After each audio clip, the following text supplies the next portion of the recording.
atas kehadirannya. Alhamdulillahirobbilalamin, wassalatu wassalamu ala asrofil anbiya'i wal mursalin sayyidina Muhammadin wa ala alihi washabbihi ajmain. Perkenankan hari ini saya menyampaikan diseminasi sekaligus juga berbagi praktik baik tentang apa yang sudah saya pelajari pada salah satu modul pada pendidikan guru penggerak. Modul yang dimaksud ini adalah modul tentang budaya positif. Saya yakin mungkin Bapak Ibu juga sudah banyak yang belajar ini di PMM ya. Di PMM juga ada tentang disiplin positif.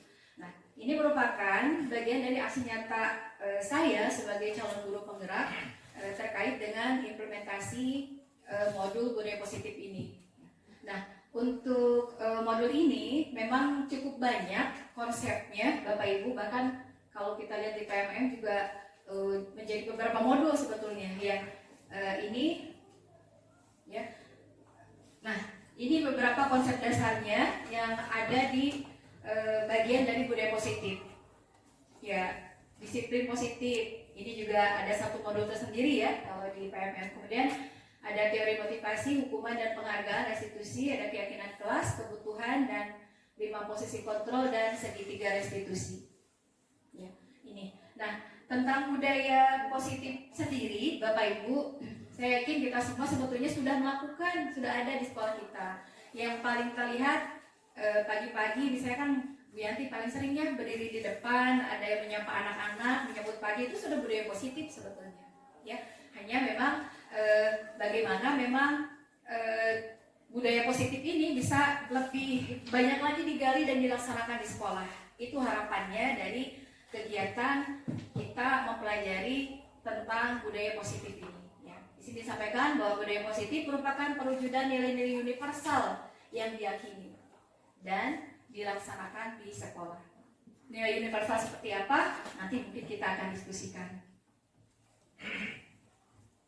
Baik Bapak Ibu, yang pertama bagian dari budaya positif itu adalah disiplin positif dan nilai-nilai kebajikan universal.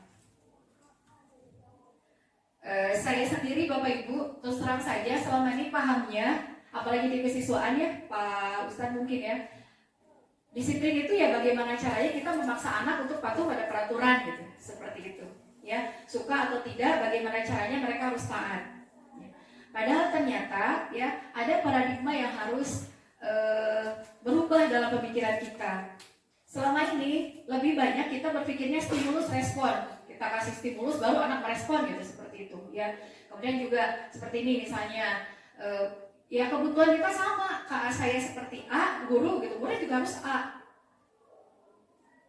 Misalnya Mr. Yunus, saya maunya murid begini, jadi harus sama. Padahal ada sekarang itu paradigma baru harus melihatnya dengan teori kontrol. Jadi realitas kebutuhan itu berbeda setiap orang. Kemudian juga di sini ada beberapa memang ya, pasti tiap orang melihat hal itu berbeda. Kalau dulu kita apapun harus sama, intinya guru itu ingin anak itu persis seperti apa maunya guru. Nah sekarang ada perubahan paradigma berpikir, mungkin bisa saya sebutkan di sini ya, bahwa kita harus berusaha memahami pandangan orang lain tentang dunia. Berarti kita harus mengerti. Ini sebetulnya lebih banyak biasanya ada di BK ya dengan BP, tapi ternyata sekarang semua guru harus seperti ini, harus punya perubahan paradigma berpikir ya. Dan semua perilaku itu pasti ada tujuannya. Anak melakukan satu kegiatan atau kita pasti ada tujuannya. Kemudian hanya Anda yang bisa mengontrol diri sendiri, dan juga kita tidak bisa sepenuhnya mengontrol orang lain, bahkan sama sekali mungkin tidak bisa mengontrol orang lain. Kemudian juga kita harus berkolaborasi dan konsensus menciptakan pilihan baru. Kalau dulu kan kita memaksa saja, memaksa pengacaranya taat gitu. Ya itu yang disiplin yang sama kita tahu. Dan model berpikirnya kalau dulu stimulus respon ini dengan menang kalah, guru pasti akan ngerasa nih guru yang benar gitu, asal menang. Dan sekarang harusnya model berpikirnya adalah menang. Kalau biasa karena dikenal juga dengan win-win solution seperti itu. Bapak Ibu mungkin nanti kita akan lebih banyak berdiskusinya, melihat, merefleksikan pengalaman kita di sekolah ya. Terkait dengan disiplin positif sendiri, ini adalah satu pendekatan untuk menerapkan disiplin dari dalam diri anak tanpa hukuman dan hadiah. Jadi bagaimana anak itu dia taat pada menjalankan semua peraturan itu tanpa hukuman dan tanpa tanpa hadiah, tapi memang muncul dari kesadarannya sendiri. Bapak Ibu terus terang saja, di awal saya mendapat materi ini berat. Saya langsung skeptis. Wah, ini mau bisa di SMP 5, bagaimana caranya? Tanpa hukuman, tanpa gini, bagaimana caranya? Ternyata memang harusnya ada tahapan yang kita lalui untuk sampai ke sana. Tidak bisa langsung kita menuntut siswi SMP 5 Lembang itu siswanya langsung aja dia taat tanpa disuruh. Ternyata memang tidak bisa. Harus ada tahapannya yang itu dilakukan tadi kolaborasi bersama-sama. Ya, tidak hanya guru BP saja, tapi semua juga harus sama, punya prinsip yang sama. Dan disiplin positif juga mengajarkan pada anak rasa tanggung jawab dan menumbuhkan kesadaran diri berdasarkan nilai kebajikan universal. Jadi memang sebelum sampai ke disiplin harus disepakati dulu nanti nilai kebajikan universalnya. Nanti kita akan sampai ke sana. Nah, ini mungkin landasannya. Ya, yang saya ambil bahwa Dr. Haja Dewantara maupun ada seorang ahli pendidikan Dian Yogosen, di mana kedua pakar ini mengartikan disiplin itu sebagai bentuk kontrol diri, yaitu belajar untuk kontrol diri agar dapat mencapai suatu tujuan mulia. Dan tujuan di sini adalah memang terkait dengan nilai atau prinsip yang dianut oleh seseorang, dan biasanya disebutnya dengan nilai-nilai kebajikan. Dan nilai kebajikan ini harus menjadi payung saat kita, ya, murid ataupun kita semua berperilaku di sekolah. Nah, tadi Bapak Ibu, salah satu paradigma berpikir yang harus berubah adalah kita tidak bisa menyamakan antara persepsi keperluan kita dengan orang lain. Maka untuk bisa sampai ke sana, kita harus memahami tentang motivasi perilaku manusia. Agar nanti kalau anak melakukan sesuatu, kita harus tahu dulu itu motifnya apa. Kalau mungkin zaman kuliah kita belajarnya tentang motivasi itu Maslow ya. Mungkin ya yang piramida kebutuhan Maslow ya. Nah, ini yang diambil dari Dian Yogosen ini adalah tentang motivasi perilaku manusia itu ada 3. Mudahnya ada 3. Yang pertama adalah ya, melakukan sesuatu, melakukan kegiatan karena ingin menghindari ketidaknyamanan atau hukuman. Terbayang ya Bapak Ibu aplikasinya sama anak-anak kita? Jadi motivasi seseorang melakukan satu kegiatan adalah untuk menghindari ketidaknyamanan atau hukuman. Contoh, saya tidak mau datang terlambat karena tidak mau ditegur. Ini motivasi yang pertama. Yang kedua, ini ingin mendapatkan imbalan atau penghargaan dari orang lain. Contoh, saya mau datang tepat waktu, biar saya dapat penghargaan dari kepala sekolah. Nah, ini yang kedua. Ya.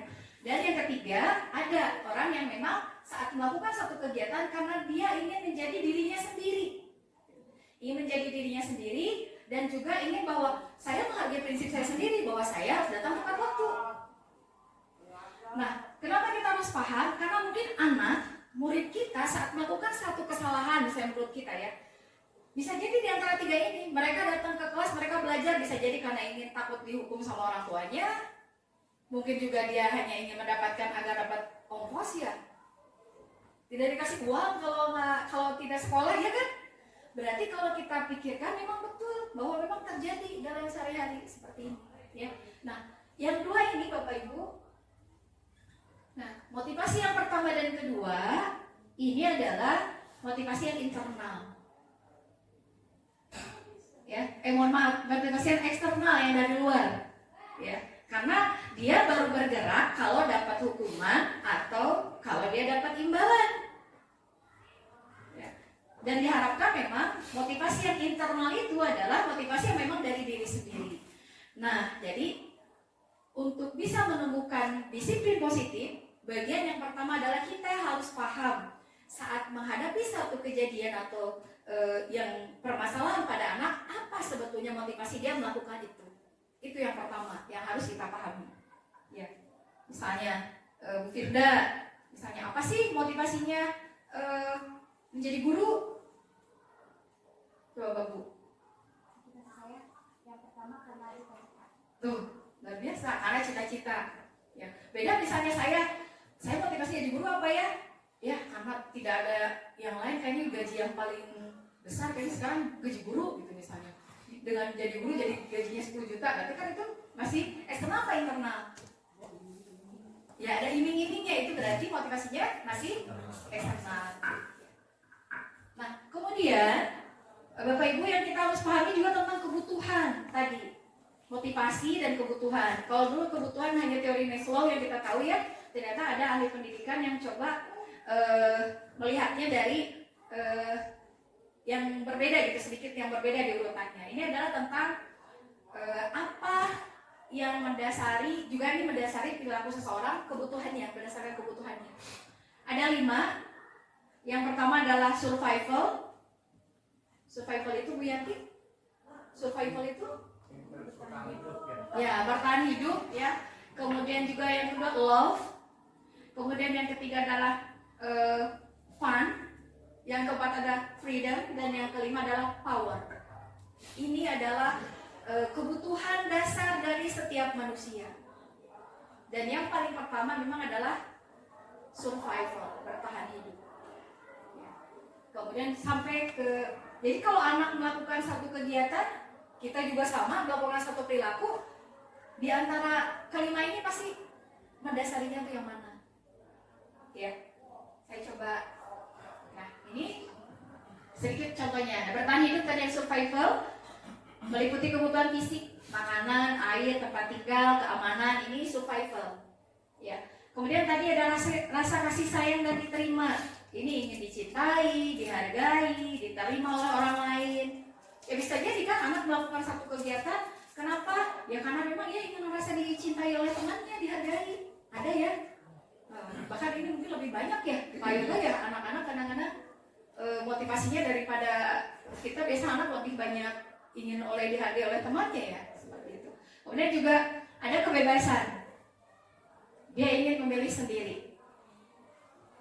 Ya, bagaimana caranya? Jadi kalau kita memberikan silakan nak, kamu kerjakan tugas ini, boleh bentuknya video, boleh bentuknya tulisan, boleh menggambar, berarti kita sudah mengakomodir kebutuhan anak akan freedom, kebebasan.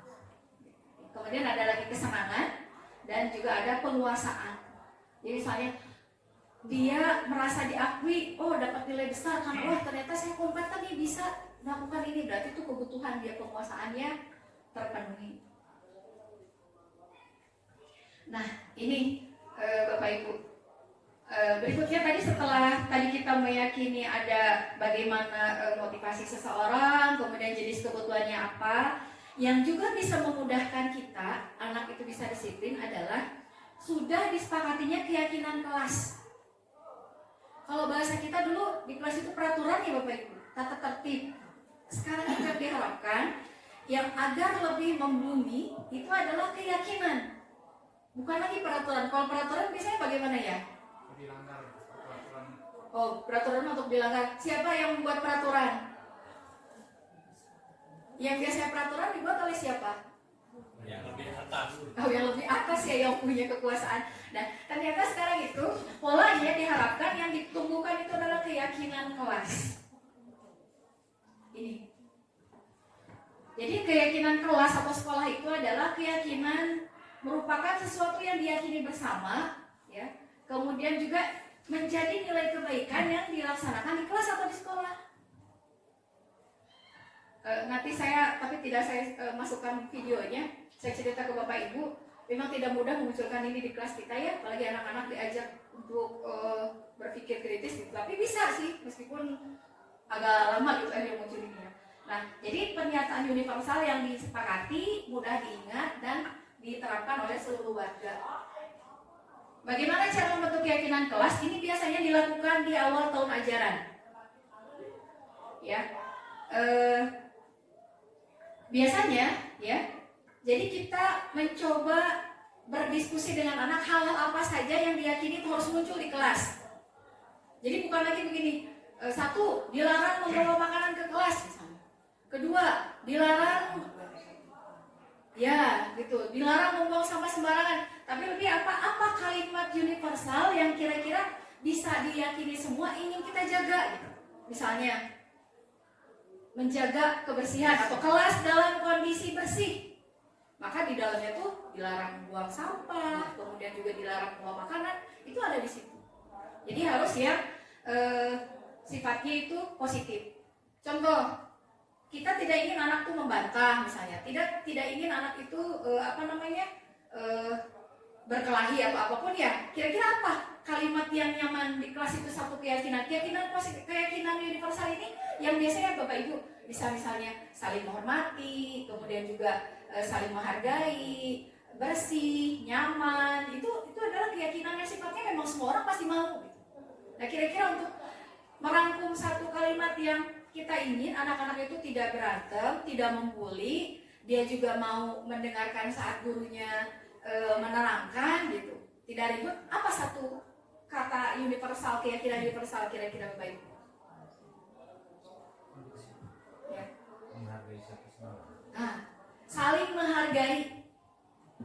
Ya kan, saling menghargai itu berarti kan menghargai temannya, tidak membuli, dia menjaga gurunya saat guru menyampaikan, dia mendengarkan, tugas yang menjadi tugas juga dia laksanakan, saling menghargai. Itu namanya keyakinan kelas.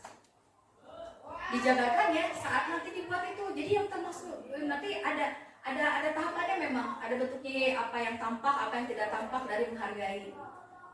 Ya, apa yang didengar, apa yang dilihat dengan menghargai itu apa saja yang harus terlihat misalnya. Ya, ada poin-poinnya Bapak Ibu, itu bisa dibuat ya. Ya. Nah, ini sampai sini mungkin ya Bapak Ibu ya. Jadi karena nanti kita ingin anak itu muncul disiplinnya sendiri dan dia tidak melanggar keyakinan kelas, maka perlu disepakati dulu dalam kelas itu apa saja keyakinan kelas yang akan dijaga oleh semuanya. Dan itu diskusi, tidak hanya dari guru, mungkin dari anak. Bu, siapa menambahkan apa? Misalnya katakanlah misalnya apa ya, menjaga kesehatan misalnya. Apa itu kalau di sekolah? Menjaga kesehatan. Dijabarkanlah itu, dia termasuk menjaga kesehatan itu apa? Menjaga keamanan. Kan keamanan juga nilai universal. Keamanan, kenyamanan, saling menghormati. Ya, seperti itu Bapak Ibu. Sebenarnya Bapak Ibu, kita sudah hanya bentuknya saja yang berbeda. Kalau dulu kan kita lebih peraturannya A, B, C, D. Jadi anak itu merasa, kok A, B, C, D ya? Nah, sekarang itu diminta bersama-sama dengan anak, yuk kita buat, sepakati. Kenapa harus bersama-sama? Agar kira-kira kenapa Bu Deti, kenapa harus bersama-sama dengan anak membuat ini? Ya, karena bersepakat, anak merasa lebih merasa dilibatkan. Nah, anak merasa lebih dilibatkan dan akhirnya nanti tidak berani melanggar, kan sudah kesepakatan bersama seperti itu. Ya, saya pernah praktekkan Bapak Ibu di kelas 8 dan memang harus terus ya, tapi kalau di kelas 8 kemarin cukup kondusif bisa anak-anak ya. Yuk sepakat apa? Full tuh, hadir full tuh apa? Misalnya boleh keluarnya berapa kali. Nah, itu disepakati memang keyakinan bersama. Nah, ini materi berikutnya adalah tentang ini Bapak Ibu. 5 posisi kontrol guru. Ini yang terus terang saja Bapak Ibu, saat membaca materi ini dan kemudian coba memahami materi ini, banyak berefleksi. Ya. Apakah sudah betul gitu, saya menjalankan posisi sebagai guru? Ini akan kita coba diskusikan nanti ya Bapak Ibu.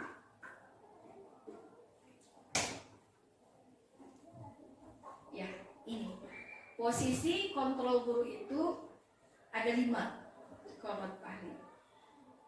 Sekarang nanti kita akan coba berefleksi posisi mana yang saat ini kita berada, yang paling sering kita lakukan. Yang pertama, posisi penghukum. Guru itu kadang-kadang merasa kita bisa mengontrol orang lain. Padahal tadi di perubahan paradigma berpikir harusnya guru kan tidak merasa mampu terus mengontrol siswa ya, karena harusnya muncul sendiri. Jadi posisi yang pertama adalah penghukum.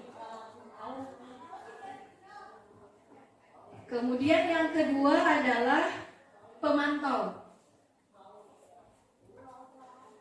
Kemudian yang ketiga, pembuat rasa bersalah. Yang keempat, teman. Yang kelima, manajer. Ini contohnya. Penghukum. Misalnya, anak datang sepatunya beda warna.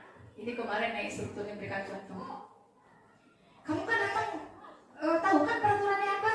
Ya sudah, sok lepas sepatunya. Saya sendiri merefleksikan betul-betul saat mendapatkan materi ini. Wah, saya posisinya mana ya ini? Nanti. Ini contohnya. Itu kalau penghukum, membuat rasa bersalah. Kan ibu udah sering bilang, kamu harusnya datangnya tepat waktu. Ibu jadi sedih, kamunya nggak datang wae. Ya, itu adalah ibu kecewa. Ibu inginnya kamu tuh tugas tuh bagus, full, tapi kok seperti ini ya? Kamu tahu nggak? Ibu sedih banget. Itu contoh. Jadi seolah kita akan membuat anak tuh merasa bersalah sekali gitu. Aduh, gurunya ternyata kecewa. Makanya seperti itu ya. Kemudian pemantau. Kalau pemantau lebih kepada dia melihat, oh kamu tahu kan peraturan negara mana? Berarti sudah tahu ya konsekuensinya apa? Sok jalani. Jadi ini antara konsekuensinya, mengingatkan terus konsekuensi dari satu tindakan. Nah, kalau teman, ya ini suaranya lembut, terus ayo dong, bantu ibu ya, bantu bapak ya, bisa kan ya? Kamu datang besok waktunya pagi-pagi, terus kamu nggak boleh kabur lagi, bisa ya? Nah ini sebetulnya posisi sebagai teman, dan ada lagi sebagai manajer. Nah, manajer ini yang mungkin nanti akan secara khusus coba kita bahas. Sekarang Bapak Ibu, mohon maaf, boleh tuliskan di sini selama ini posisi mana yang paling terasa Bapak Ibu sering lakukan sebagai seorang guru? Boleh ya, ditulis, mau usah pakai nama, boleh pakai nama.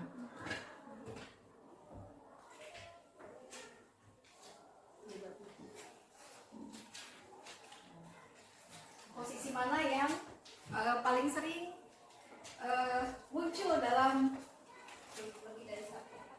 Boleh lebih dari satu, kalau memang beragam pun kan.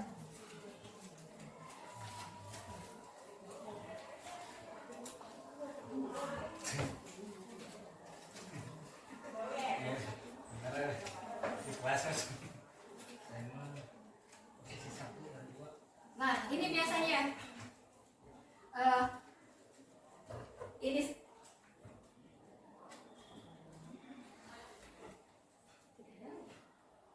ini sebagai gambarannya, Bapak Ibu. Saya ambil dari beberapa tulisan ya. Posisi penghukum itu menggunakan hukumannya fisik ataupun verbal.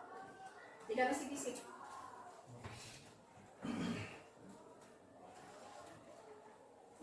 Ya. Nah, orang-orang yang menjalankan posisi penghukum senantiasa mengatakan bahwa sekolah memerlukan sistem yang lebih lagi untuk menekan murid agar taat pada aturan. Itu biasanya posisi penghukum. Kemudian kalau posisinya rasa bersalah gitu, guru akan bersuara lebih lembut, orang lain itu jadi nggak nyaman, rendah diri, rasa bersalah banget gitu ya. Saya sudah mengecewakan wali kelas saya, ternyata ya. Ini membuat merasa bersalah. Dan akhirnya murid punya penilaian yang buruk tentang diri mereka sendiri dan merasa telah mengecewakan orang-orang yang disayanginya. Kalau pemantau ini mengawasi berdasarkan pada peraturan, konsekuensinya apa, kemudian juga dengan menggunakan sanksi atau konsekuensi ini kita dapat memisahkan hubungan pribadi kita dengan murid. Atau posisi teman, dan satu lagi manajer. Kalau manajer, nanti. Nah, kalau posisi sebagai manajer ini. Nanti Bapak Ibu sudah belajar mungkin di PMM, kita akan diskusi yang sudah mengambil modul restitusi. Ada yang kemarin tugasnya di observasi ke bagian modul itu, ada tidak Bapak Ibu? Yang restitusi ya. Nah, kalau Bu Sri apa kemarin modul yang dipelajari? Yang rekomendasi saat observasi Pak Elin? Ini mengaktifkan siswa. Oh, karena beda ya. Berarti yang awal ya diferensiasi Bu Sri juga berarti sama ya dengan saya. Diferensiasi atau yang saya lebih parah lagi restitusi, hukuman, konsekuensi, restitusi. Terus langsung saja Bapak Ibu, saya 3 kali baru lulus. Gagal terus. Tapi kemudian dicoba dibaca, oh berarti mungkin tidak mengerti. Boleh dikumpulkan Bapak Ibu? Ya, buat. Ya, Coba. istirahat. Break.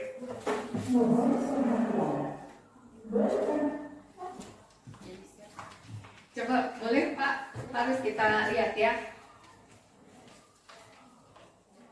Nggak pakai nama, posisi penghukum berapa orang kita lihat. Kita lihat Pak Yoga. Aspri.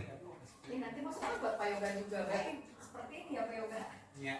Teman, pemantau, oh alhamdulillah ada yang bisa sebagai teman. Penghukum, pemantau, penghukum, teman, pembuat rasa bersalah. Penghukum, pemantau, penghukum, teman. Ini ya, pembuat rasa bersalah, pemantau, penghukum, pembuat rasa bersalah, teman, manajer. Berarti ini siapa yang menulis nih? Kita akan coba belajar nih. Kemudian pemantau dan teman, pemantau, penghukum, manajer. Pak Ustadz, nanti kita akan diskusi dengan Pak Ustadz. Posisinya sebagai teman atau pemantau. Jadi rata-rata pemantau hukuman, penghukum, pemantau, penghukum, pembuat rasa bersalah, pemantau, teman. Ya, jadi ternyata ya, inilah reaksinya saya juga. Ternyata saya juga waktu itu sama. Belum di posisi yang ideal sebagai seorang guru. Ya, belum dalam kapasitas yang mampu memunculkan disiplin positif pada anak-anak. Kalau sudah disiplinnya positif, tidak perlu lagi namanya hukuman atau kalau tidak ada hukuman, kan tidak perlu ada pemantau ataupun penghukum, karena dia sudah dengan sendirinya muncul motivasi dari diri sendiri untuk melakukan kebaikan. Nah, ini coba sebelum nanti kita lihat yang ini ya. Berarti pemantau penghukum itu salah ya? Bukan salah mungkin ya. Kurang tepat. Coba begini dulu ya. Bapak Ibu, kita sekarang posisinya dulu ya. Kan ada 5 nih. Coba ini kita coba bedakan dulu nih. Saya kecewa sekali dengan kamu. Jadi berarti posisi apa? Pembuat rasa bersalah. Kamu tidak pernah benar melakukannya. Kamu tidak menghukum secara verbal ya. Karena tadi hukuman itu bisa verbal, bisa fisik. Ayolah, lakukan demi saya ya. Apakah kamu mau mendapatkan stiker bintang hari ini? Manajer. Ayo. Apakah kamu mau mendapatkan stiker bintang hari ini? Teman juga. Kayaknya. Jadi dia apa kita posisinya? Coba kita bersepakat aja Bapak Ibu. Teman atau pemantau nih? Teman. Ya? Kayaknya penghukum. Penghukum. Iya. Oke, penghukum. Berarti kita ya penghukum kenapa penghukum Pak Yoga? Karena kan untuk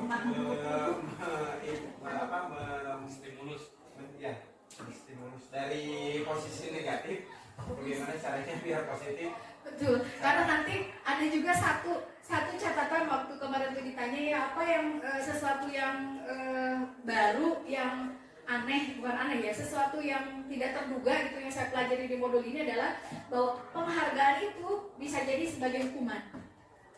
Saya juga baru belajar karena mungkin saya juga tidak ada latar belakang BK ya Pak Yoga ya, dari BP gitu pas dari konseling ternyata ada bahwa penghargaan itu bisa sebagai hukuman ternyata. Ya, ada.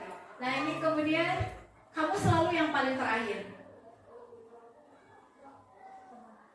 Pemantau. Kamu tidak akan mendapatkan bintang bila tidak menyelesaikan tugas ini ya. Berapa kali sih saya sudah mengatakan kepada kamu? Teman. Ya, pembuat merasa bersalah ya. Berapa kali sih saya sudah perasaan bapaknya sering pisan bilang sama kamu jangan gitu. Masa kamu gini lagi? Merasa bersalah. Ingat bukan apa yang tidak saya lakukan untuk kamu? Teman. Teman atau apa nih? Saya. Kan buat kamu? Masa masih gini juga? Oh, nah ini berarti apa ini? Membuat rasa bersalah. Kamu tidak akan pernah berhasil dalam kehidupan ini. Apa rencanamu untuk menyelesaikan ini? Baru ini sebagai manajer. Kenapa? Jadi Bapak Ibu, tadi yang kata Kak Sarelin, bagaimana? Apakah posisi yang lain salah? Kita tidak pernah tahu. Silahkan kembali ke diri sendiri salah atau tidak. Tapi, ya, apakah penghukum itu selalu benar? Tapi di teori ini memang diharapkan, ya, bahwa guru itu sekarang bisa belajar, ya. Ini bahkan juga untuk orang tua katanya. Ini bukan cuma di sekolah, tapi di rumah juga. Kita sebagai orang dewasa, baik guru ataupun orang tua, bisa belajar berada dalam posisi kontrol perilaku itu ke anak itu adalah manajer. Ini kan kontrol perilaku ya, agar anak tuh perilakunya baik gitu. Sesuai dengan nilai kebajikan yang tadi, nilai-nilai kebajikan yang tadi harus sesuai posisi ini. Ya, yang memang posisi yang diharapkan. Guru mempersilahkan murid mempertanggungjawabkan perilakunya, mendukung murid untuk menemukan solusinya. Kemudian guru mengacu pada restitusi yang dapat menjadikan murid manajer bagi dirinya sendiri. Dan murid diajak menganalisis kebutuhan sendiri orang lain dan berkolaborasi memperbaiki kesalahan. Ini Bapak Ibu boleh juga ini diperdalam nanti di modul PMM tentang restitusi ya. Ada modul tentang restitusi, hukuman, dan konsekuensi. Bisa membedakan nggak Bapak Ibu sekarang hukuman, konsekuensi dengan restitusi dari posisi yang tadi? Kalau hukuman biasanya berasal dari siapa? Kalau hukuman biasanya berasal dari siapa? Ya, yang lebih tinggi atau orang yang lebih memiliki kuasa. Ya, itu kalau hukuman. Kalau konsekuensi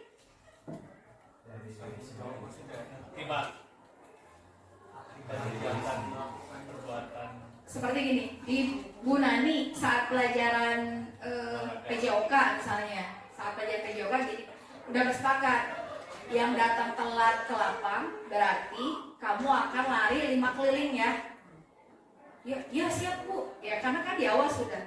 Tiba-tiba ada anak lah datang 10 menit terlambat. Kemudian sama Bu Nani disuruh, so kamu lari dulu 5 keliling. Itu berarti apa? Hukuman apa konsekuensi atau restitusi? Konsekuensi, karena sudah di awal itu bersepakat dengan anak kalau datang terlambat. Tapi kalau misalnya gini, saya lagi belajar IPS, anak datang terlambat, kamu datang, iya guys 10 menit, sok buru larilah 2 keliling. Nah itu apa? Hukuman. Bisa dibedakan ya Bapak Ibu. Bu Nani sesuai juga PJOK. Kalaupun lari memang wajar dan itu sudah ada di awal kan disampaikan. Ya, gitu. Nah, ada yang baru Bapak Ibu.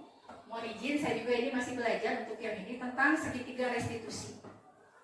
Mungkin ada yang lebih paham nanti yang sudah mendapatkan materi ini di PMM, boleh nanti kita berbagi. Ini tentang restitusi, ya. Restitusi adalah proses menciptakan kondisi bagi murid untuk memperbaiki kesalahan mereka sehingga mereka bisa kembali kepada kelompok mereka dengan karakter yang lebih baik atau lebih kuat.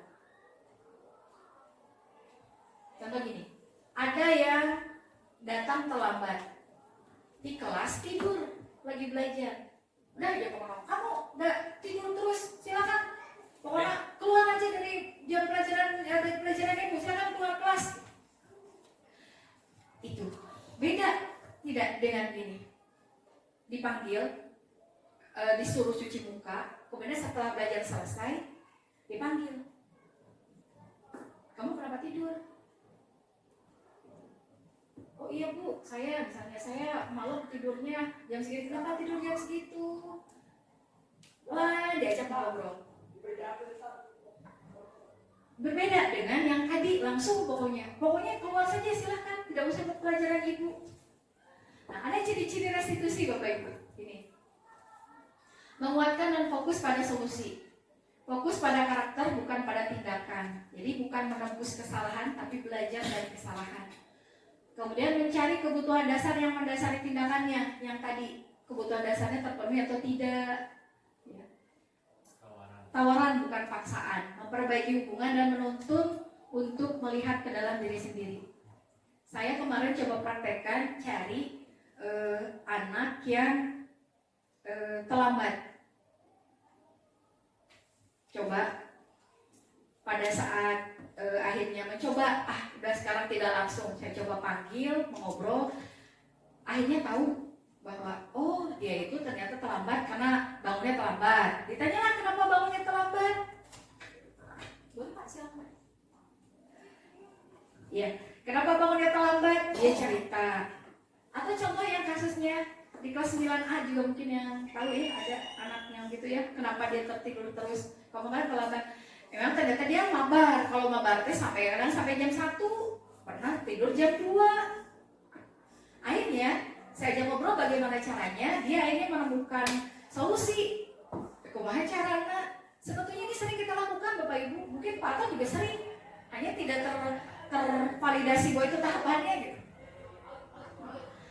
Kenapa? Oh iya, saya terlambat karena bangunnya terlambat, bangun telat. Ternyata dia emang online sering, jadi memang bangun nanti kadang-kadang tidur jam 1, kadang tidur jam 2. Bangun telat, datang sini juga telat. Namun hanya telat saja, itu sepatunya salah lagi. Itu memang, dan kita tidak bisa langsung menghukum, hanya bertanya dulu. Memang kalau dengan menggunakan segitiga restitusi ada tahapannya. Bapak Ibu mungkin sudah pernah ini ya, menstabilkan identitas, validasi tindakan yang salah, kemudian menanyakan keyakinan. Ada mungkin Bapak Ibu pernah mempraktekkan ini. Jadi saat ada anak yang melakukan pelanggaran di kelas atau misalnya sekolah, tidak langsung dihukum, tapi Bapak Ibu mencoba mendekati. Ada mungkin punya pengalaman, boleh?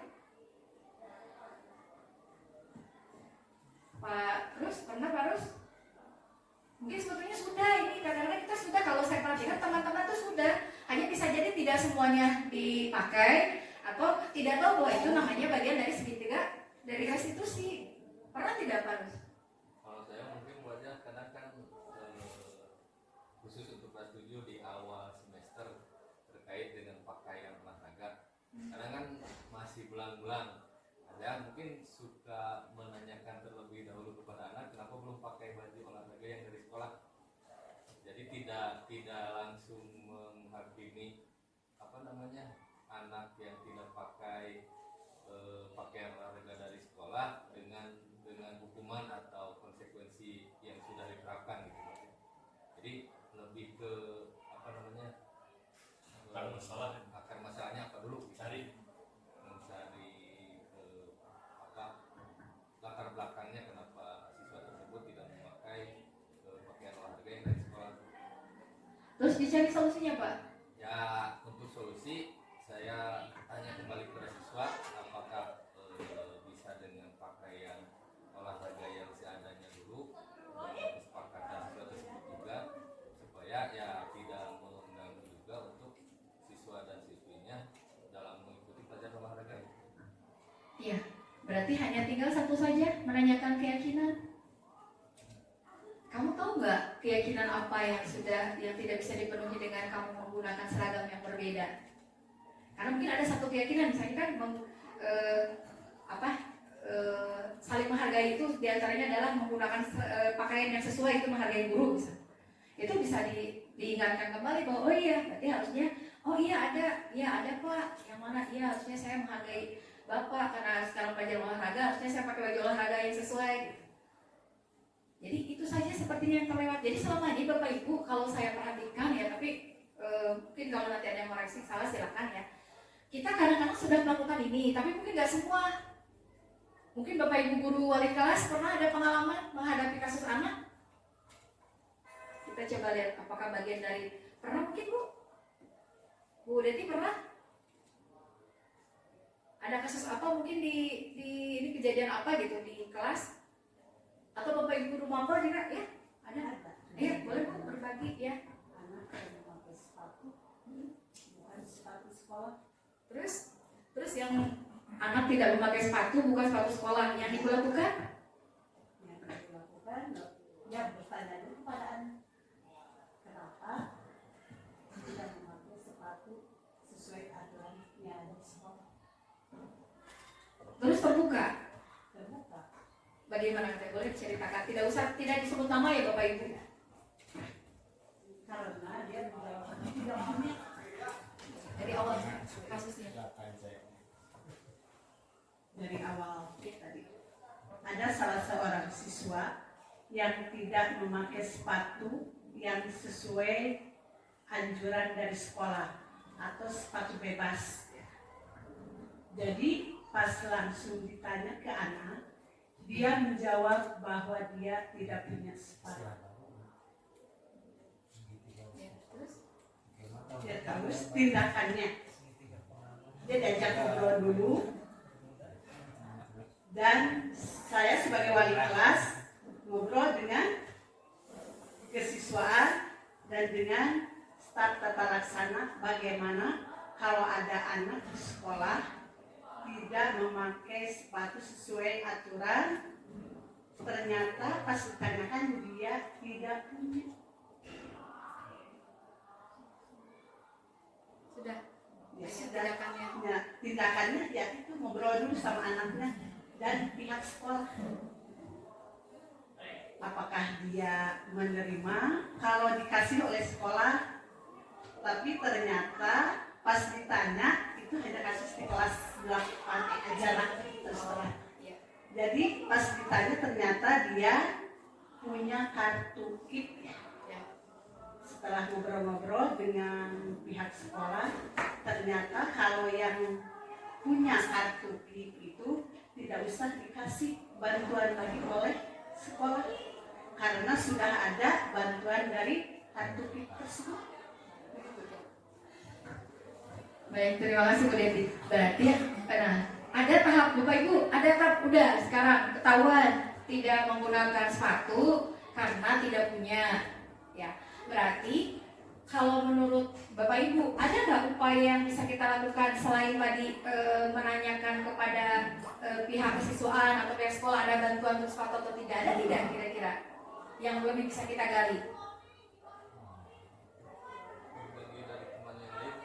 Berbagi dari teman yang lain, atau memungkinkan tidak kita tanya pada anak itu kemungkinan dia untuk bisa punya sendiri, misalnya apakah punya KIP atau tidak, atau ada nggak bisa kira-kira peluang dia menurut dia sendiri dia bagaimana cara, jadi begini, bagaimana cara dia untuk menyelesaikan masalah ini gitu. Itu yang kadang-kadang mungkin kita terlupa ya Pak Yoga ya, betul nggak Pak? Kita langsung ke dia. Nah, tadi sudah betul di awal ya menanyakan, tapi kemudian yang berarti sebetulnya sudah sebagian dari proses segitiga restitusi ini dilakukan, hanya ada bagian yang ini kita menyerahkan kepada anak, kita memandu anak menemukan solusi dari permasalahannya. Itu yang kadang-kadang sebagai orang dewasa, baik itu orang tua atau guru, inginnya langsung beresin masalahnya. Ya, karena ini solusinya gitu.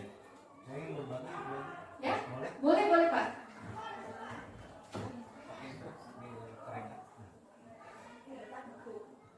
Boleh. Ya, bismillahirrahmanirrahim. Assalamualaikum warahmatullahi wabarakatuh. Jujur saja Bu aja, saya baru menemukan terkait tentang segitiga restitusi ya. Ini memang baru sekali membaca dan sedikit ya belum. Ini terkait dengan perkembangan pembelajaran. Memang yang saya alami, jujur saja dari sekian kelas, memang ada beberapa kelas yang tidak mengikuti kesepakatan, dan itu berbentuk hukuman yang memang saya mengeluarkan anak tersebut. Nah, setelah di luar, saya memulai pembelajaran kepada yang lain di dalam, dan si anak menunggu di luar yang terkait dengan hukuman itu. Dan setelah selesai pembelajaran, saya kedua anak itu bertanya langsung, kenapa kamu melakukan itu? Yang pertama, menurut kamu apakah itu salah atau tidak? Itu. Terus apa yang akan kamu lakukan setelah kamu melakukan hal seperti ini. Dan mereka berkeyakinan, oh iya Pak, satu, minta maaf. Yang kedua, saya tidak akan mengulangi lagi. Dan ketiga, saya akan melakukan apa yang sesuai dengan kesepakatan kelas. Itu mungkin itu termasuk restitusi atau tidak. Itu saja mungkin Bu Aja. Terima kasih. Assalamualaikum warahmatullahi wabarakatuh. Assalamualaikum warahmatullahi wabarakatuh. Ya, silakan Bapak Ibu mau memberikan tanggapan. Ya, kita diskusi ya Bapak Ibu ya nih ya. Karena kadang-kadang saya juga merasa sudah, tapi ternyata terlewat gitu. Ada yang bagian yang missnya. Kayak misalnya, oh iya kapan ini saya ini ikuti, tapi kenapa ya di ujung saya melakukan ini? Jadi tidak seperti yang harus yang karena kan yang apa? Bentar ya. Oh, maaf kalau saya nggak masukin ke sini. Nah ini, karena ini penjelasan yang ininya apa yang tentang 3 tahapan ini. Mungkin nanti bisa dibantu. Pak Yoga dulu, nanti Pak Yoga ya. Sebentar. Saya nonton warahmatullahi wabarakatuh atas cekap video ya. Saya juga baru membaca istilah restitusi, bukan retribusi, Iya, bukan. restitusi. Dan bukan restitusi pajak ya. Sebenarnya kalau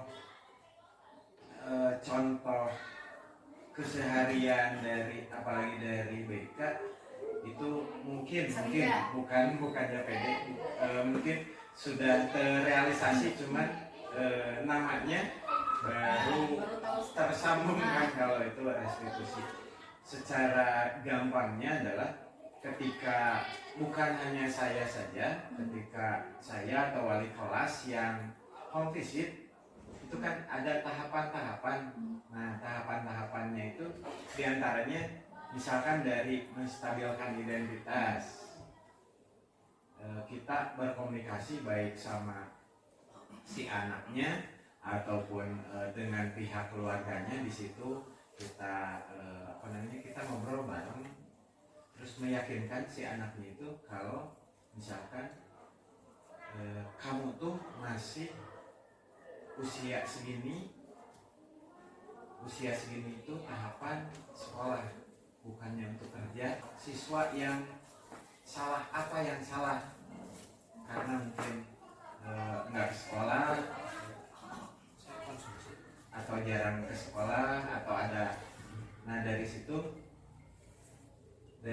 bisa kita gali dulu permasalahannya apa, kita selesaikan sama-sama. Apalagi kalau ada orang tuanya, kita bisa cari solusinya di tahap yang tindakan yang salah itu. Kemudian yang terakhirnya menanyakan keyakinan kalau diem di rumah itu badai naon sih gitu kan. Enak di sekolah, ketemu sama temen, bisa curhat, bisa belajar bareng, bisa jajan bareng gitu kan, bisa bersosialisasi kan. Nah tahapan-tahapan yang ini kalau mudahnya itu menurut saya itu dari home visit yang dilaksanakan oleh kita semua, khususnya mungkin dari wali kelas. Itu saja mungkin sebagai gambarannya. Maka Jadi sekarang Pak, biasanya ini jadi tugas guru BP, sekarang semua guru harus melakukan hal yang sama ya? Tadi Pak Yunus boleh. Assalamualaikum warahmatullahi wabarakatuh. Waalaikumsalam. Sebenarnya untuk restitusi itu baru tahu saya. Tapi setelah melihat tahapan-tahapannya, ternyata sudah biasa dilakukan di sekolah ini sampai keyakinan itu. Yang saya lihat itu waktu di kelas, terkadang anak membuang sampah atau menyimpan sampah di laci. Kemudian juga kalau ada guru, baru dia cepat-cepat membuang sampah di tempatnya. Itu kalau ada guru. Tapi begitu tidak ada guru, langsung membuang sampah di halaman atau di mana saja. Oleh karena itu, saya pernah melihat langsung langsung ditegur oleh saya dan tolong itu buang di tempatnya, di tempat sampah yang sudah disediakan di depan kelas. Baru apa namanya melaksanakan tugasnya untuk membuang sampah di tempatnya itu. Yang kedua yang saya lihat itu siswa kalau tidak ada guru itu kadang-kadang kabur melalui apa namanya tembok, kabur aja begitu. Apalagi kalau di luar sekolah. Ya kalau masuk di dalam memang disiplin positif benar dilaksanakan. Tapi kalau tidak ada guru itu menjadi pertanyaan. Ya itu aja. Assalamualaikum warahmatullahi wabarakatuh. Waalaikumsalam warahmatullahi wabarakatuh. Nah, Bapak Ibu, terima kasih Pak Yunus tadi, Pak Yoga, Pak Ivan tadi belum terverifikasi ya. Nah sekarang yang Pak Yunus dulu yang barusan terdekat barusan. Anak ada guru diam, tidak ada guru kabur. Anak ada guru buang sampah ke tempatnya, tidak ada guru ke kolong meja. Apakah itu disiplin positif? Positif sih. Positif. Ada bebek gitu. Positif karena nggak dimakan. Iya, ya, karena sebetulnya tadi ya harusnya yang bisa menghasilkan disiplin positif itu kalau motivasinya adalah motivasi internal, intrinsi. Itu dia. Itu memang. Nah tadi yang saya sampaikan bahwa saat mempelajari modul ini saya terus terang waktu diskusi juga dengan teman-teman itu agak lama. Kenapa? Karena memang realnya ini adalah kondisi yang memang ini kita hadapi gitu. Betapa beratnya kita ingin memunculkan disiplin positif pada anak. Ya, bahwa itu memang harus muncul dari dirinya sendiri, bukan karena melihat bapak ibu gurunya ada.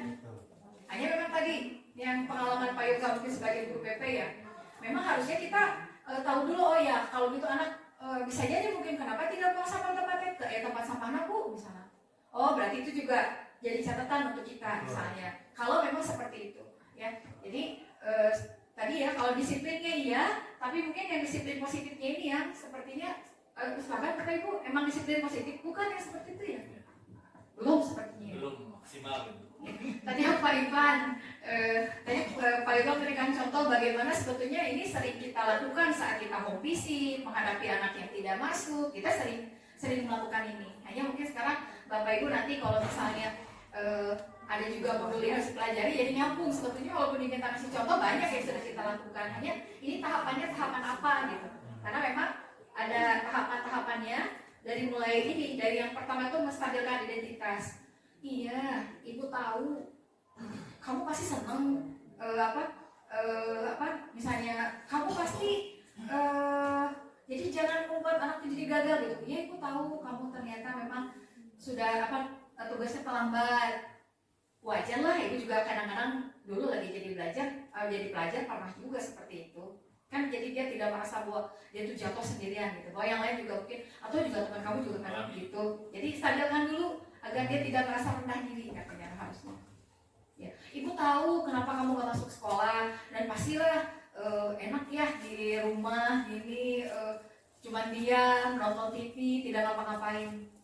Baru kemudian kita coba validasi bahwa itu tindakannya itu salah, tapi tidak dengan kamu salah tidak. Yang tadi kata Pak coba kamu tahu nggak, kamu kan usia kamu sekarang harusnya sekarang apa? Belajar atau kayak kalau yang tadi Pak Yunus yang saya terlambat itu pas dia bilang bu main game ya ibu gue terang pasti kamu senang banget main game bareng-bareng sama teman apalagi online gitu, paham lah ibu gue pasti lah usia-usia kamu pasti senang. Itu lebih kepada bahwa dia tidak merasa bahwa dia itu sendirian salahnya, bahwa itu memang kesalahan itu wajar, bukan suatu yang sangat luar biasa gitu, tapi memang dia bisa itu yang wajar yang mungkin dilakukan oleh orang lain. Jadi kalau yang tadi Pak Ivan, kalau Bapak Ibu gimana? Tadi Pak Ivan bertanya kenapa anak tugasnya tidak dikumpulkan ya? Melakukan itu. Ya kenapa dia melakukan itu? Kemudian tadi bertanya sih pada anak ya, kamu mau bagaimana untuk jalan solusinya? Pilihan dia menyelesaikan itu dari Pak Ivan atau dari siswa? Bahwa Pak saya mau minta maaf. Yang kedua Pak saya akan menyelesaikan tugasnya. Yang ketiga dikasih double juga nggak apa-apa Pak. Bisa itu dari anak atau dari Pak Ivan? Dari anak. Itu yang paling membedakan. Kalau itu katanya dari guru, berarti itu bukan restitusi. Harusnya anak yang memunculkan sendiri bahwa oh iya saya sudah salah, Ya gitu. saya sudah melanggar kesepakatan bahwa harusnya tugas ini dikumpulkan, misalnya kesepakatan disiplin, dan saya akan ini Pak, itu tuh tidak, kamu harus ini ya. Nah itu ternyata tipis Pak Yoga ya, beda harus dari anak. Itu akan merasa apa? Tadi anak tuh merdeka. Jadi merdeka itu bukan berarti dia tidak merdeka, bukan berarti dia tidak konsekuen, dia tidak melaksanakan tugas, tidak, tapi dia merdeka memilih, bisa memilih solusinya ini loh yang saya bisa gitu. Itu yang terkadang saya juga sebagai guru sering terlewat yang di situ. Inginnya bagaimana saya menuntut gitu. Padahal harusnya bukan menuntut. Mungkin Bapak Ibu juga sudah ini ya di kurikulum merdeka itu kan bukan menuntut tapi menuntut. Nah itu dia. Jadi kita menuntut anak menemukan pilihan solusi masalahnya, bukan menuntut anak melakukan ini jalan keluar yang harus kamu lakukan, ini penyelesaiannya harus begini. Tidak, tapi kita menuntun sampai dia berpikir, oh berarti ABT kedah A, kedah B, kedah C. Itu yang paling membedakan ya, seperti itu. Dan ini memang ini ada contoh saja, ini saya contoh mengambil memang bukan dari saya, ini tentang murid datang terlambat ke sekolah. Ada bentuknya hukuman, konsekuensi dan restitusi. Kenapa? Karena kemarin saya rekomendasinya harus belajar ini di PMM. Kan kita berbeda-beda ya Bapak Ibu ya. Saya ini harus belajarnya hukuman, konsekuensi dan restitusi. Kalau hukuman sifatnya langsung, biasanya dari kita dengan tegas. Katanya ada juga perbedaan di gestur. Suaranya keras, kemudian juga membuat anak merasa tidak nyaman, takut, itu berarti hukuman. Meskipun itu tentunya konsekuensi harus berhati-hati. Ya, kemudian kalau konsekuensi, ini misalnya memang buat kesepakatan di awal tegas, kamu harus taat. Ini lebih sebagai pemantau berarti ya, kalau yang tadi posisinya di konsekuensi ya. Taat tidak, ini peraturannya, berarti kamu tidak. Nah, kalau ini kalau restitusi, ya tadi terlambat itu ditanyakan, kamu kenapa terlambat? Terus kamu tahu kan keyakinan kelas mana yang tidak kamu penuhi? Oh iya Bu, disiplin Bu, disiplin waktu. Oh iya, kalau gitu berarti kira-kira kamu mau bagaimana ini agar kamu tidak melanggar keyakinan ini lagi? Ya abdi cendak tekengeng mabar, pagintennya punya, ya mabar silahkan, tapi kan dikurangi waktunya, bangunnya tidak terlambat, itu muncul dari dia. Ya Bu, mau sekali-kali deh, mau bangun terlambat, ya meskipun nanti pelaksanaan harus kita cek lagi ya apa seperti itu, tapi paling tidak di akhir kita menyelesaikan masalah ini tersepakati, itulah jalan keluar permasalahan yang dilaksanakan oleh murid. Memang dia kenapa yang mengambil pilihannya? Kenapa? Karena tadi tidak saya masukkan sini ya. Tujuannya itu memang sebetulnya agar anak itu belajar bertanggung jawab dan mandiri. Itu yang paling utama. Sama kembali ke sini. Nah ini Bapak Ibu. Jadi ini memang maju ke restitusi yang dapat menjadikan murid sebagai manajer dari dirinya sendiri. Jadi kita hanya menuntun dia menemukan bahwa itu salah, kenapa dia melakukan kesalahan, dan dia masih bisa memperbaikinya. Yuk bagaimana cara memperbaikinya? Sok kita pikirkan dia pilihnya seperti apa. Jadi kita hanya membantu dia. Itu yang dimaksud dengan disiplin positif. Jadi suatu saat anak melakukan pelanggaran, dia tahu bahwa dia melanggar dan dia juga tahu seperti apa cara dia mengatasi itu agar tidak terulang.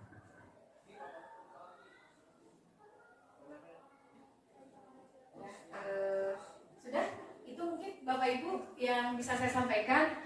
Mudah-mudahan ada yang mau berbagi. Pernah restitusi, mungkin Bu Sri pernah melakukan ini segitiga restitusi tahap lainnya. Sama kurang lebih sama yang lain dari hal tugas dan sebagainya. Ada nggak yang terlewat? Apakah misalnya apakah setelah misalnya Bapak Ibu kan mungkin baru ya sekarang ini, apakah misalnya Pak Elin pernah sebetulnya saya sudah Bu kalau gitu, hanya memang ada yang terlewat gitu. Kalau saya terus terang iya, tapi selalu ada yang terlewat, entah di bagian mana tuh ada yang terlewatnya gitu. Mungkin bisa Pak Elin, mungkin pernah tidak?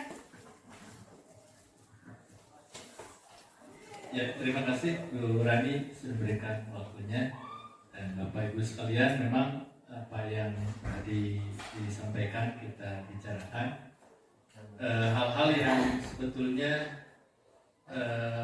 sudah pernah gitu kan kita alami atau kita lakukan dalam mentreatment siswa gitu ya, ketika mereka melakukan hal yang memang menurut kita kurang baik ataupun membuat pembelajaran menjadi tidak kondusif gitu. Nah, namun memang ini sesuatu yang harus terus begitu ya. Jadi menuntut keistiqomahan atau keberlanjutan yang tentu anak atau siswa itu sebagai sebagai dasar gitu ya dalam hal untuk menuju keberhasilannya, dan tentunya tidak bisa serta-merta sekaligus gitu. Memang ada tahapan-tahapan yang barangkali dengan cara restitusi ini memang lebih beradab begitu ya, ketimbang dengan menghukum secara verbal ataupun secara fisik gitu, ataupun dengan pantauan yang ketat gitu. Karena mungkin anak zaman sekarang yaitu karena dunianya sudah berbeda atau gamenya sudah berbeda gitu ya, itu memang dengan restitusi itu lebih mungkin lebih cocok gitu ya. Cuman memang dalam hal-hal tertentu gitu yang pernah juga saya alami, dengan restitusi atau dengan cara mungkin istilahnya bukan restitusi karena belum mengenal gitu ya waktu. Nah, dengan cara pendekatan yang dilakukan yang tahapannya mungkin mirip dengan restitusi ini, ternyata juga anak sekarang itu ada juga yang ngeyel begitu. Ada juga yang ngeyel gitu. Semakin dilemutin gitu kan, semakin dielus-elus justru semakin melunjak gitu. Nah, ini mungkin hal yang harus dikembangkan lagi gitu, dari cara restitusi ketika diterapkan ternyata malah bukan menyadarkan justru, atau mungkin ada pendekatan yang mungkin kurang atau bagaimana gitu ya, karena ternyata pernah mengalami gitu ketika akar permasalahannya kita coba untuk dimunculkan, kemudian juga dengan pendekatan yang betul-betul lah gitu, kita coba untuk secara santun gitu kan memberikan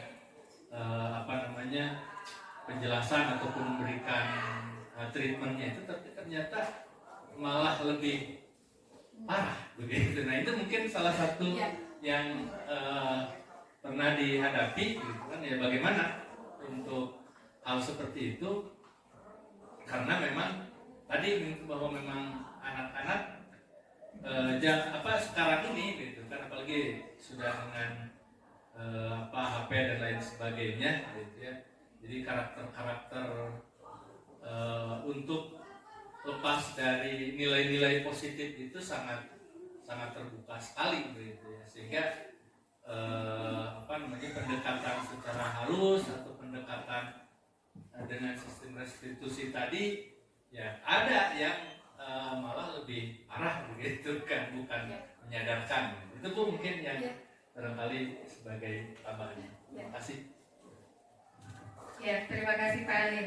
Ada Bapak Ibu yang mau memberikan masukannya, restitusi plus berarti, ayo kan?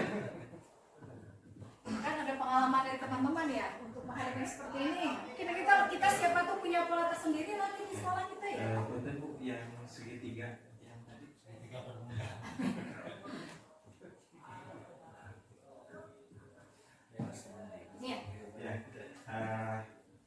Kalau yang saya tangkap dari bahasan hari ini mengenai restitusi itu, yang saya tangkap mungkin karena kita berbeda dan beragam dari pola pikir dan lain sebagainya. Kalau yang saya tangkap secara pribadi, restitusi itu kita bisa kombinasikan dari yang kedua yang sebelum restitusi ini, baik dari yang hukuman maupun konsekuensi. Karena restitusi itu kalau yang saya baca di sini kan di situ ada validasi tindakan yang salah. Kalau salah itu kan berhubungan dengan hukuman gitu kan. Kemudian yang lainnya juga ada konsekuensinya. Cuman dari yang tadi, dari gestur kita, dari mimik kita, bagaimana caranya agar kita bisa memanusiakan siswa karena kalau yang saya tahu dari Pak Ustadz kalau ngobrol, kalau kita itu kan manusia tidak selalu benar dan tidak selalu salah. Nah, dari restitusi ini juga kita bisa kita bisa bagaimana cara, intinya adalah bagaimana caranya untuk meyakinkan anak itu bisa bertanggung jawab untuk pribadi, nanti ditularkan ke teman-temannya. Itu saja. Luar biasa, tuh, masukan yang sangat berharga dari Pak Yoga juga berdasar pengalaman ya Pak. Jadi betul bahwa memang pastinya harus konsekuennya terus ya Pak, dia harus continue kita lakukan. Terus juga tadi terkadang memang kita juga memerlukan teknik mungkin yang pas agar anak itu muncul tadi ya. Mungkin ya hanya memang yang jelas itu kalau saya juga menangkap bahwa kita itu memang tadi betul Pak Yoga memanusiakan siswa ya, karena kan tujuan pendidikan harusnya memanusiakan manusia ya, kata Ki Hajar juga. Jadi bagaimana kita memperlakukan dia itu, kamu tadi boleh kadang-kadang kita salah, kadang-kadang kita benar. Nah sekarang kamu melanggar, kamu tahu nggak kamu sudah melanggar yang mana, gitu kan? Ya jadi itu juga memang tahapan yang tadi ya, validasi tindakan yang salah, tapi sekaligus kita secara tidak langsung ngasih tahu bahwa itu salah.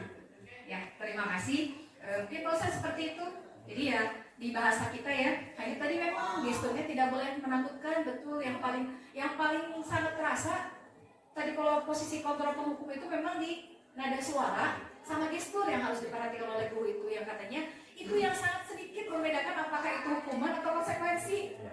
Kalau anak sudah takut duluan dengan kita ya sudah. Hukuman. Ya Pak. Saya menindaklanjuti pembicaraan Pak Ustadz. Ya. Masalah tadi sudah sudah diperbaiki supaya cerdas. Tapi kenapa anak tersebut tidak sadar-sadar, malah justru lebih parah lagi perbuatannya? Itu kepingin pengen tahu penjelasannya. Oh ya silakan. Untuk dekat dengan siswa, kita tidak cuman kalau untuk istilah membaik-baikan, kita tidak cuman mengelus-elus gitu, tapi kita juga banyak cara selain itu, cara yang positif. Bisa saja kita kalau istilah yang awal kita bisa menghukum, tapi dalam kalau tata bahasa kan kita bisa ganti ya dari hukuman ke konsekuensi. Itu kan hanya istilah bahasa saja, kan? Jadi kita pakai cara ini tidak bisa, ada cara lain bagaimana? Yang pasti bagaimana kita bisa memperlihatkan kalau kita itu guru itu di sini mengarahkan, yang tadi itu bukan menuntut tapi menuntun. Dia DPG jadi kan Rasudon gitu sih anak. Mungkin itu saja, Bu aja. Terima kasih. Terima kasih Pak Yunus, Pak Ipa, luar biasa teman-teman. Terima kasih banyak. Ini juga bahan untuk saya refleksi juga ya nanti di pembelajaran modul ini. Yang jelas tadi berarti dari mungkin tadi agak susah gitu ya Pak ya, udah dideketin begini lagi. Kalau dari tadi Pak Yoga, kita coba perhatikan teknik kitanya, bagaimana cara pendekatannya tadi, tidak cukup hanya dengan sekali mengelus atau gini, tapi bagaimana teknik kita harus mencoba dekat dengan siswa. Kalau dari Pak Ivan tadi, kita juga harus paham karakternya. Kalau anak yang misalnya tidak suka di misalnya di ini sedikitnya memang di keluarga itu lemah lembut, gimana kurang begitu sedikit aja nada tinggi, bukannya dia mencari solusi masalahnya malah nada pundung gitu. Nah, jadi kalau yang saya catat tadi ya, kalau dari Pak Yoga itu bagaimana caranya, cara pendekatan pada anak, berarti luar biasa ya Bapak Ibu, ternyata jadi guru gitu ya. Pedagogi kita tuh harus paham ya, dan juga bagaimana tadi kita harus wajib memahami karakter anak. Terima kasih Bapak Ibu guru atas semua masukannya, sarannya juga tadi ya, kita berdiskusi. Mudah-mudahan ini lebih kepada refleksi apa yang sudah terjadi, kondisi disiplin positif di sekolah kita. Seperti apa, budaya positifnya sudah muncul atau belum, budaya positif mana yang akan kita munculkan di sekolah ini. Mungkin bisa jadi salah satunya adalah membiasakan atau tadi ya, menumbuhkan keinginan kelas. Mungkin bisa jadi belum semuanya, nanti di tahun ajaran baru Bapak Ibu wali kelas bisa membuat, yuk kita buat keyakinan kelas ini. Jadi anak-anak itu jaga kebersihan, ketertiban, semuanya bukan dari guru, tapi memang mereka punya keyakinan bahwa kelasnya harus bersih, kelasnya harus rapi. Ya, yang jelas juga selain karakter juga kenapa mungkin materi ini memang sepaket dengan yang sebelumnya adalah ini harus kita pahami. Kita harus paham kebutuhan anak seperti apa, kita harus paham motivasi anak melakukan sesuatu itu apa, sehingga kita bisa melakukan treatment yang tepat gitu, yang memang diharapkan. Terus posisi kontrol yang pas itu yang mana, treatment yang tepat pun mudah-mudahan yang memang di sini diharapkan muncul yang tahapan segitiga restitusinya bisa kita laksanakan. Ya, kali ini mungkin kan idealnya seperti itu. Ya, bertahap. Tadi terima kasih karena Bapak Ibu juga ternyata setelah kita refleksi sebetulnya kita sudah melakukan ya, meskipun ada yang sudah full 3 tahapnya atau hanya sebagiannya saja kita laksanakan. Ya, Bapak Ibu sekali lagi terima kasih atas waktunya. Mudah-mudahan apa yang kita diskusikan hari ini bisa ada manfaatnya. Ini juga mungkin catatan nanti untuk pihak saya juga di kesiswaan atau mungkin juga nanti untuk sekolah ya, bahwa ada hal-hal yang harus terus kita ingat di awal tahun ajaran atau mungkin kadang-kadang kita diskusikan, sehingga bisa kita juga sama membuat kesepakatan juga. Jadi tidak hanya dari sekolah harus A, B, C, tapi coba kan enak begini ya Bapak Ibu, harusnya mungkin ini juga dilaksanakan bukan cuma kepada siswa, tapi juga saat kita membuat keputusan bersama pun ayo keyakinan ya. Jadi kalau misalnya ini kita kepada siswa, mungkin juga kepada kita juga sama. Jadi kalau mau membuat keyakinan sekolah yang akan kita laksanakan, kan enak ya kalau ini sama guru, Bapak Ibu, yuk mau keyakinan mana nih mau kita munculkan di sekolah? Disiplin atau saling menghormati atau apa gitu. Jadi kan guru merasa karena itu dari guru, dari semua warga sekolah, guru, kepala sekolah semua terlibat, saat pelaksanaan pun akan lebih bertanggung jawab tentu, karena malu kan kita yang mengusulkan, masa kita nggak laksanakan. Tentu berbeda dengan hanya satu arah saja, hanya dari pimpinan saja ya. Jadi segitiga restitusi ini tahapannya mungkin sebenarnya ya, tahapan-tahapan kita melaksanakan bukan hanya untuk siswa, tapi untuk kita sendiri juga bisa kita lakukan seperti ini. Mudah-mudahan bisa membawa manfaat. Saya juga mencoba di rumah meskipun belum berhasil. Emang kenapa gitu? Ternyata malah jadi terbuka ya Bapak Ibu, harus cerita banyak. Wah, berarti selama ini saya salah, tidak menanyakan kebutuhannya dan terlewat, mungkin bisa jadi. Mudah-mudahan bisa dilaksanakan juga. Bapak Ibu juga mudah-mudahan ini menjadi stimulus untuk bisa mempelajari dan mungkin nanti kita bisa lebih berbagi dengan banyak lagi. Ya. Terima kasih sekali lagi. Billahi taufiq wal hidayah. Assalamualaikum warahmatullahi wabarakatuh.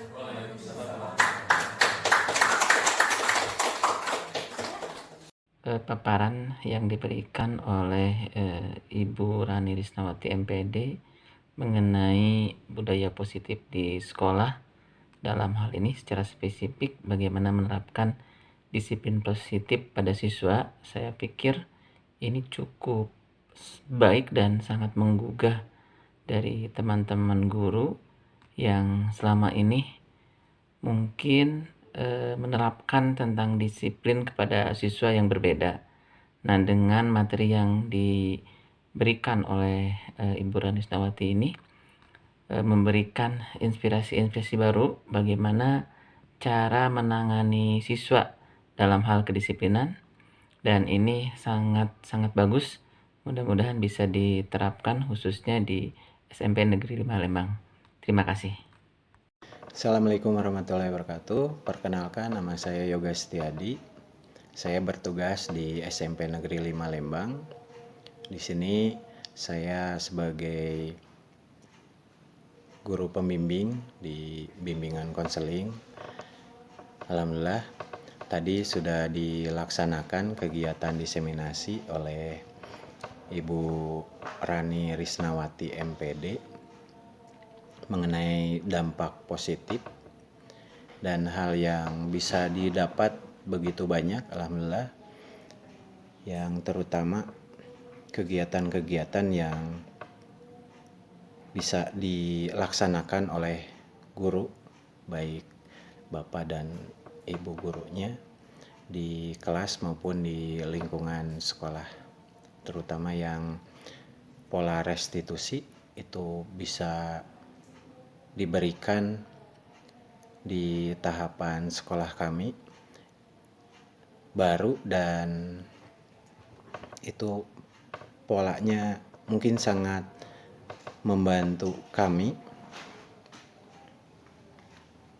untuk bisa menyesuaikan bagaimana caranya kita bisa dekat dengan siswa dan bagaimana siswa juga dapat atau bisa bertanggung jawab atas dirinya sendiri. Dan masih banyak lagi hal-hal yang berdampak positif bagi Bapak dan Ibu guru untuk pelaksanaan KBM di sekolah. Mungkin itu saja dari saya pribadi. Assalamualaikum warahmatullahi wabarakatuh.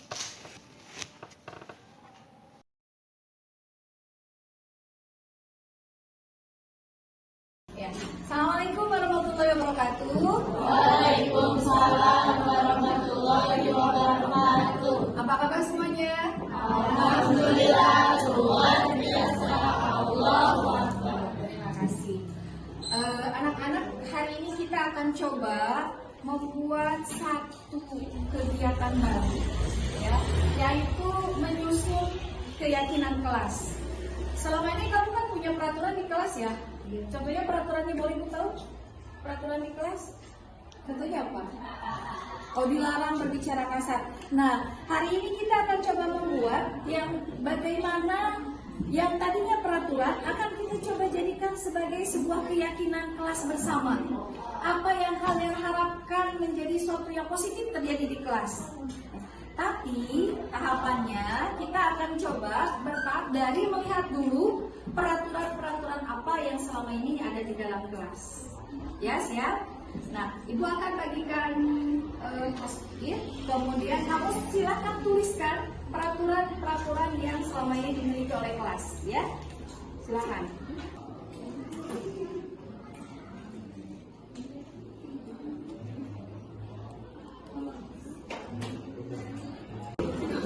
Ya, silakan ditempelkan di situ, bergantian silakan.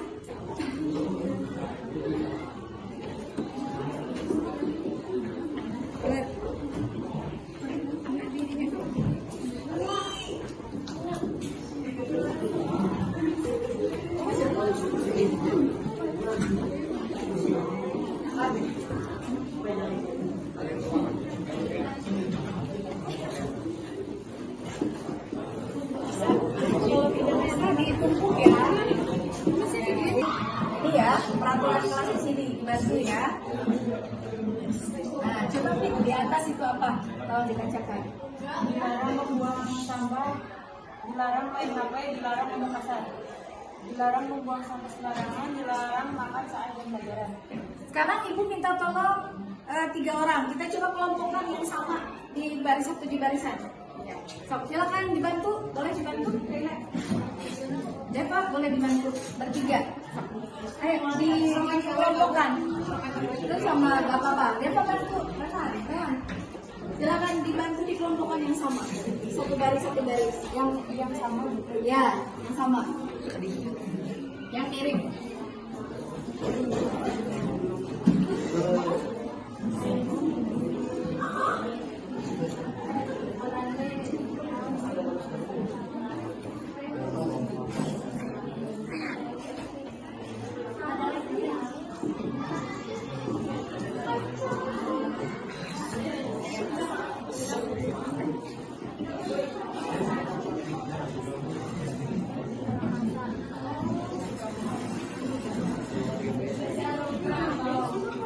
Nah sekarang kita akan lihat dari ini ya, dilarang buang sampah, buang sampah. Coba kira-kira kalimat positif apa yang dilarang buang sampah itu? Oke. Buang sampah pada tempatnya.